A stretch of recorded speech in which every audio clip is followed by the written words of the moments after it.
Okay, welcome to another Tarot News at 8. I think we'll look at the Oscars today. It's all over the news, isn't it? Hollywood and the Oscars. Last night, what sort of place is Hollywood? Is there murder in Hollywood, abuse? Why was the Oscars created? Is there corruption within the Oscars?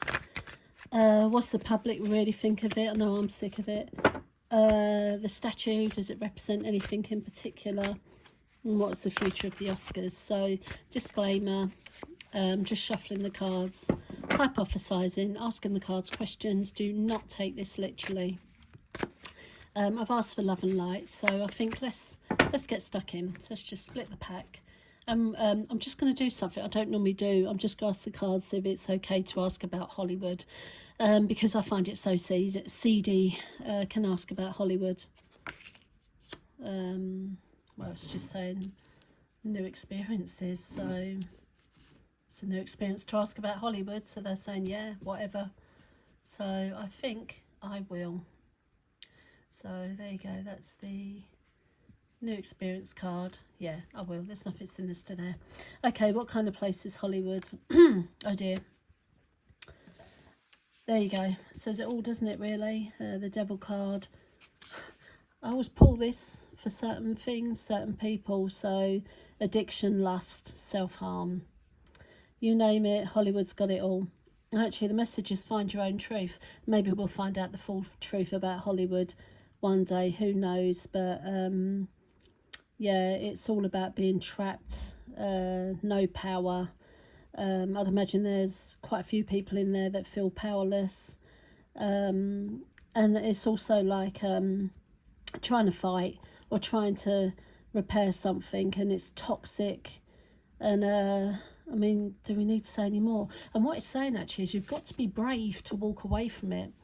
So anyone who does try to blow a whistle on Hollywood, you know, gets up the courage to say, you know, expose anything that's bad about it, they crumble, you know, they lose their careers. So anyone who is successful in Hollywood has done a deal with the devil, quite basically.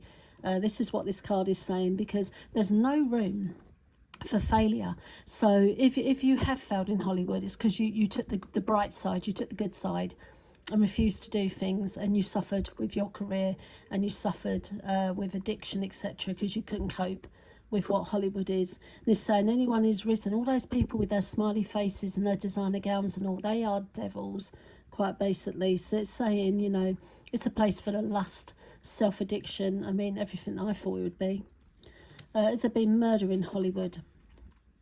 So this is the Hermit card, and it's the card of isolation. So if there has been murders in Hollywood, and it is the card of withdrawal and contemplation. If there has been, it's been isolated incidents. It's not some sort of, you know, big thing where it happens all the time. It would be isolated incidents. And this is actually withdrawing from social media, etc. So even if there was, we wouldn't know about it. So it wouldn't be, obviously they wouldn't talk about it, would they? And also it's actually spiritual practices, etc. And I don't know what it is about the Oscars and all, but it's like, you know, they've all gathered in a room, it's almost religious, and they're handing out these gold statues of knights with swords, aren't they? That's what the Oscar statue is. It's a knight with a sword, and he's piercing the film reel. And it's all very, it's almost like a ritual, if you like. I always get such a bad feeling about Hollywood and the Oscars. But anyway, it's saying if there has been murder, I'm not getting a death card, but it's saying if there has been murder, it's in isolated incidences, and that no one would talk anyway. That it's very, you feel isolated in Hollywood. So it's not as if you'd feel comfortable telling anyone anyway. So what about, is there any sexual abuse in Hollywood? It's all about power, isn't it, in Hollywood? And obviously this is someone who's authoritative and very stern. And the thing with abuse is there's always someone who's in power, and then the person who is being abused is powerless. So yeah, I would say there's some abuse here, because this is a card of power, and a form of power is abusing someone sexually or physically.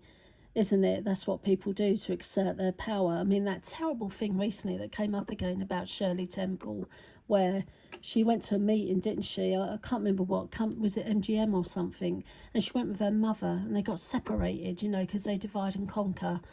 And she went into a room and this guy literally took it, I'll say his cock, he took his cock out. I'm not going to make it sound nice, it's coarse. He took his cock out in front of her and she started laughing through nervous laughter, isn't it? She's nervous. And he got offended. That's what offended him. A girl laughing at his cock, and not the fact he took it out in the first place. This is what we're dealing with.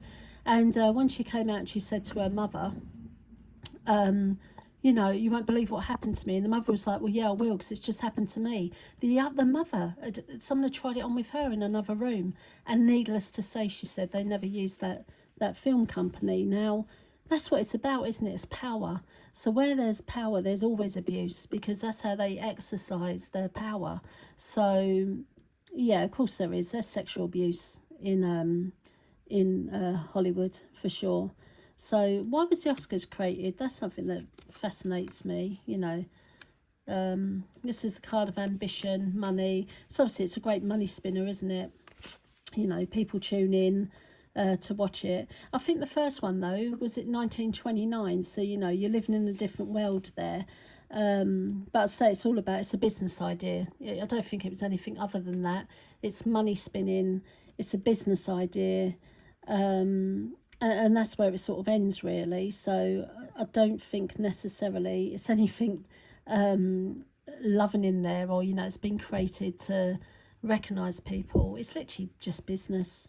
You know, that's why it was created. It was a great business idea. Keep people in jobs. And obviously, that follows on to my next question. Is there corruption in the Oscars? Because obviously, whoever runs the Oscars runs the acting world, really, doesn't it? They can all sit there, and I think there is a nepotism feel there and favouritism, and they can say, you know, they can wheedle out who they don't like and who they do by creating a panel of people and saying, yeah, you're acceptable, you're not. It's almost like, you know, that kind of thing. So yeah, is there corruption within the Oscars? Well, this is fear and bad luck, and where there's fear, there's corruption always. You know, you're too scared to be honest, so you'll say what they want you to say. It's that kind of thing. And it's betrayal. So yeah, I mean, where you get all this, you get corruption. So, and obviously it's the card of being emotionally withdrawn. And obviously if you want to, if you're sort of suckered into a panel and you think you're going to be able to say how you feel, and then they turn around and say, no, you need to choose this one, you're going to be emotionally withdrawn and upset, aren't you? Although what I would say is how they choose that panel, come on, I don't think that's going to be fair either, is it? None of it's fair. So, but yeah, it's saying that, of course, where there's fear and betrayal, there's corruption. So yeah, this is corrupted, the Oscars. What does the public think of the Oscars? Well, this is the card of intuition, and it's also the card of secrets that will come to the surface eventually. So I'd say that some people watch the Oscars. It's weird because it's the card of empowerment. They watch it because they want that life. They look up to the people, and it's really sad, really, because come on, they're just actors and actresses. They're not going to change the world. Like, if we needed them, if like a World War III broke out, we want soldiers, police, doctors. We do not need actors and actresses. Oh, they could act out what was happening, but they couldn't help. They could do shit all to help us. So I really find it weird what people decide to worship, you know. And there are people that do tune in because they do want that lifestyle, you know, that they aspire to this lifestyle. So there are people that will always tune in for that, and it's almost like a spiritual experience for them. And we go back again, don't we, to that spiritual feeling with the Oscars, like a ritual. So some people will watch it like a ritual, you know, and then they want that life, they really aspire to it. But there's other people watching it that look for the secrets within it, you know, like conspiracy theorists that might watch it, and they're looking out for, you know, anything that could be exposed. So I'd say, while one side of the public feel like that for it, and then the other side are looking for the darker side of it, it'll always be in the public side. The public will always want to watch it for various reasons that they'll want to watch it. So I'd say there's still a there's still hunger to watch the Oscars. I think the public still like it. I think it's had some weird incidents recently that's probably affected its viewing rates, like the Will Smith thing. I mean, what the hell went on there? My God, you know, you're at a awards ceremony. What are we doing? You know, he smacked him, and I just sat there and just thought, what's this? You know, what disgraceful behaviour is this? But anyway, you know, while that's there, I think that the public will always have a hunger for that, because they do aspire to these kinds of people. I don't understand, but they do. And then you've got the other side of people looking at the conspiracy side of it. So I think it's always it's almost like a film in itself, the Oscars, isn't it? A very long, boring film. Anyway, the statue, does that represent anything? So, oh look, it's the battles card. So, like I said, it is a knight, isn't it? So it's a knight, he's got the sword, and then he's piercing the film reel. So, and this card, it's like fights, frustration, ego. And obviously, knights have got two sides as well, like everyone. So on one side you've got the knights that are brave and courageous, and maybe that's what they, you know, when they were making the statue, they thought, you know, but what's courageous about bloody acting? Nothing. Anyway, and then there's another side to the knight, and this is what this card is, and it's a card of fighting and ego and battles, and it's not a good card. So I mean, I asked, the question was, you know, is there any symbolism behind it? Well, in this case, if I've pulled this card, you know, it's almost like they're worshipping the ego, aren't they? They're worshipping the ego. So that's what it boils down to, because this is the card of the ego. So yeah, it's all about, and I do get a feeling sometimes it's like a ritual. You know, you got your little gold false idols, and you know, you've got the congregation, all the actors and actresses sitting there just, oh my God, just lapping up the atmosphere and patting each other on the back for doing nothing. Quite basically, nothing. Acting is, it's nothing. It's just emptiness, and you know, they're patting each other on the back. And this statue, you know, I just want to know if there's anything sinister in it. And maybe it was created because they thought, you know, a knight's courageous and all the rest of it. But look at this card. It's the card of the ego and battles. So what it really stands for is just ego. And like, how egotistical are the people? Like when they win and they go up and they bloody go on and on about stuff, you know, that they've got no right to go on about. Like that they live in their own little worlds. And, you know, and they start talking about the war and all such. Shut up. If you really, really cared, you would not be here in your designer suit or dress with your makeup all on, standing there with your stupid little gold statue that's not even real gold, you know, not even real gold.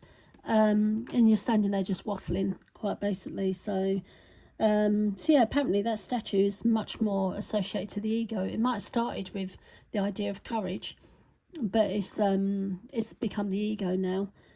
And, you know, what is the future for the Oscars? Like I said, there'll always be an appetite for it. I think it's the 100th anniversary in 2028. And you have the Knight of Cups here. You know, it's the dreamer. It's all about love, emotions. Like, honestly, people, I don't want to judge people, but they just love worshipping these kinds of people. You know, you should be worshipping people that have really made a difference to the world. You know, and actors and actresses, yeah, it's great to chill, it's great to watch sit down and watch a film, you know, get lost in a film, but we are idolizing people more who play as doctors rather than doctors, who act as soldiers rather than soldiers. It's that kind of craziness that I don't understand. But, you know, I'm asking the cards, you know, what's the future of the Oscars? And what I'm getting is, yeah, it's got loads of run left in it, because there's always going to be these people that want that lifestyle, you know. And what I should really ask, I'll do another reading, is what do actors and actresses think of the general public? Because I think they see us as ants, really. You know, once you get to that stage where you're sort of a top dog actor, you know, you're right up there, and you go into all the awards ceremonies and all the rest of it. I don't think they have a lot of time for their fans at all. There might be the odd one. But see, I go back to the beginning. If you're a success in Hollywood, you have got the devil in you. You are willing to be in a cesspit, quite basically. And anyone who's fouled are people who didn't feel comfortable in that world, or they wanted to blow the whistle on that world, and they're blackballed, they're blacklisted. I think that's what happens. So anyone who has made it in Hollywood, they've done a deal with the devil, quite basically. And yeah, that's what the cards are saying. So okay, so we'll leave it there. It's what I thought it'd be, especially the devil card with Hollywood. I think it's so sinister, and I feel like I need to have a bath after this reading, or a shower. I feel almost dirty, like asking the questions, but unfortunately there's always going to be a thirst for it, because people are just absolutely obsessed with celebrity actors, actresses, you know, and I think they need to look in the mirror and say, you know, what am I doing? Why am I worshipping these people? They're just acting. It's a job, you know, and I think some of them forget that. I think their egos are so big, you know, and that they need to, you know, simmer down. But anyway, we'll leave that there. And I'll probably do another reading on the Oscars because it's in the news. I'll think of some questions. All right then, take care. Bye.